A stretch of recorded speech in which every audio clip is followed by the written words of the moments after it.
तर मग दादांच्या याच्याबद्दलच्या अनेक शंका लोक उपस्थित करतात, अनेक कार्यकर्ते उपस्थित करतायत. काही शंका ज्या आहेत त्या सत्य वाटाव्यात इतक्या समोर येत आहेत. पण दादांचा आज या सभागृहामध्ये नसणं हे प्रत्येकाला मनाला चटका लावून गेलेलं आहे. महाराष्ट्रामध्ये जे तृतीयपंथीय लोक आहेत त्यांची लोकसंख्या जवळपास 40,000च्या आसपास आहे. यांना मूळ प्रवाहात आणण्यासाठी सामाजिक विभागाने एक वेगळा निर्णय या ठिकाणी घेतलेला आहे आणि त्याची नोट काल कॅबिनेटमध्ये देण्यात आली. खऱ्या अर्थानं या तृतीयपंथीय समाजाला हाताला काही काम दिलं पाहिजे, त्यांना उदरनिर्वाहाचं साधन दिलं पाहिजे. म्हणून 25,000पासून ते 2 लाखापर्यंत छोटे छोटे स्टॉल जरी असले, वडापावचा जरी स्टॉल असेल किंवा इतर अनेक गोष्टीचा त्याच्यात समावेश केलेला आहे. 2 लाखापर्यंत त्यांना कर्ज हे सामाजिक न्याय विभागाकडून देण्यात येणार आहे. त्यापैकी 5% हे त्यांनी स्वतःचं भांडवल म्हणून द्यायचं. 45% आम्ही त्यांना सबसिडी देणार आहोत आणि 50% ही बँकेकडून कर्जाच्या रूपात त्यांना देणार आहोत. म्हणून ह्याचा 2 लाख रुपये त्यांना देऊन मूळ प्रवाहात आणण्याचा आमचा प्रयत्न आहे. दरवर्षी किमान 1,000 लोकांना तरी ही योजनेचा लाभ मिळावा हा त्याच्या मागचा हेतू होता आणि काल कॅबिनेटने त्याला सर्व मते मंजुरी देण्यात आलेली आहे. मला वाटतं या भारतामध्ये इतिहासामध्ये पहिली ही घटना आहे जे तृतीयपंथीयाला आपल्या पायावर उभं राहण्याचं काम सामाजिक न्याय विभागाच्या तर्फे केलं गेलेलं आहे. आठवण आली का? कारण ठाकरे भाऊक झाले, त्यांनी बऱ्याच गोष्टी सांगितल्या.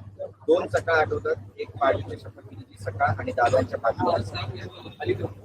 पण दादांचा आज या सभागृहामध्ये नसणं हे प्रत्येकाला मनाला चटका लावून गेलेला आहे. आज त्यांचा शोक प्रस्ताव होता, विधानसभेतही होता, विधान परिषदेमध्ये होता. प्रत्येकाने दादांच्या वेगवेगळ्या आठवणीतला उजाळा या ठिकाणी दिलेला आहे. दादा हे कोणत्या पक्षाचे होते, दादा हे कोणत्या पदावर होते, यापेक्षा दादा हे सर्वांचे होते हे मांडण्याची प्रत्येकाने प्रयत्न केलेला आहे. प्रत्येकाने आपल्या आठवणी सुद्धा सांगितलेल्या आहेत.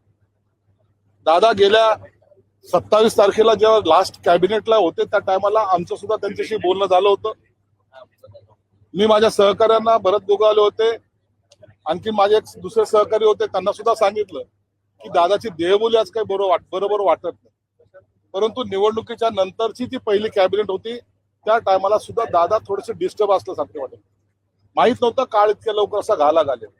परंतु आजही दादाच्या आठवणीने प्रत्येकाला वाटतं की दादा आज आपल्यात नाहीये, ही भावना काही रुचत नाही. म्हणून आता येणारा अर्थसंकल्प हा दादाचा अर्थसंकल्प, दादानी तयार केलेला अर्थसंकल्प. जवळपास 90% अर्थसंकल्प हा दादानी तयार केला होता.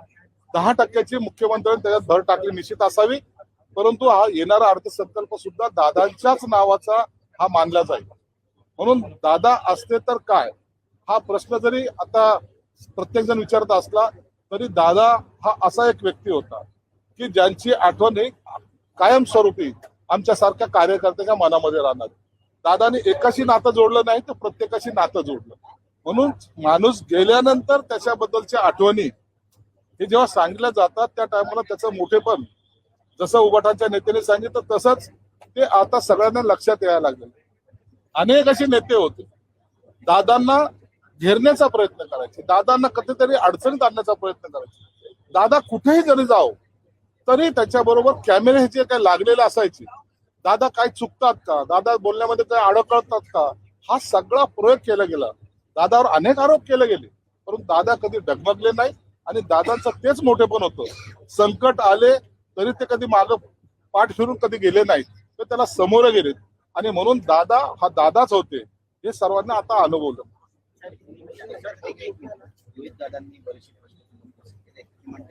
ब्लॅक बॉक्स किती वेळा त्याचा फोटो माझ्याकडे आणि दुसरं म्हणते दादांच्या अपघातातून हातून मातून तपास नको, काही काळवेर असेल तर सरकारला मागत हे इशारा दिला त्यांनी. तर मग दादांच्या याच्याबद्दलच्या अनेक शंका लोक उपस्थित करतात, अनेक कार्यकर्ते उपस्थित करतायत. काही शंका ज्या आहेत त्या सत्य वाटाव्यात इतक्या समोर येत आहेत. म्हणून याचा फक्त विमान अपघात इथपर्यंत हा तपास मर्यादित न राहता आता सीएम साहेबांनी सुद्धा सीबीआयची घोषणा केलेली आहे. याच्यातून ते सर्व जे काही असेल ते तपासामधून बाहेर आलंच पाहिजे. नसता शंकेला प्रत्येकाकडे वाव आहे. आजही तुम्ही पाहाल बारामतीमध्ये एक गाव बंद आहे, त्यांच्या सुद्धा भावना तेवढ्या तीव्र आहेत. म्हणून कसं घडला हा घात की अपघात हे लवकर समोर आलं पाहिजे. त्याबद्दलचे अनेकाच्या शंका ज्या आहेत त्या दृष्टीने सुद्धा तपास झाला पाहिजे, ही सर्वसामान्यांची मागणी आहे. तपासाला इतका उशीर का होतो? देवेंद्र फडणवीस सीबीआई जांच करेंगी कह चुके हैं, लेकिन उस पर भी या सब केस हो गई।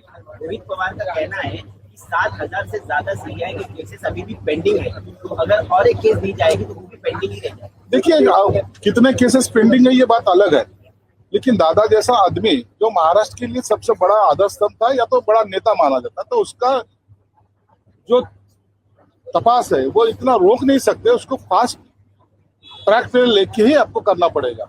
बाकी तपासों के लिए देरी होती है, इसका मतलब ये तपास भी कुछ भी सालों के लिए चलेगा, ऐसा नहीं हो सकता।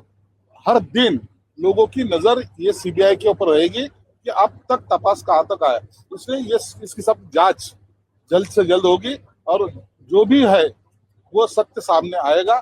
उसके बाद देखा जाएगा कि सही क्या है। रोहित पवार म्हणतात की सीबीआय चौकशी वेळ मर्यादा असावी, काल मर्यादा असावी, नाहीतर मग ते त्याच्यामध्ये देखील प्रश्नचिन्ह उपस्थित असतात. निश्चितच कालमर्यादा त्यांना टाकली पाहिजे, हे आमचं सुद्धा मत आहे. सीबीआयने आपला तपास एक ठराविक कालावधीमध्ये जर केला तर त्याला अर्थही प्राप्त होईल.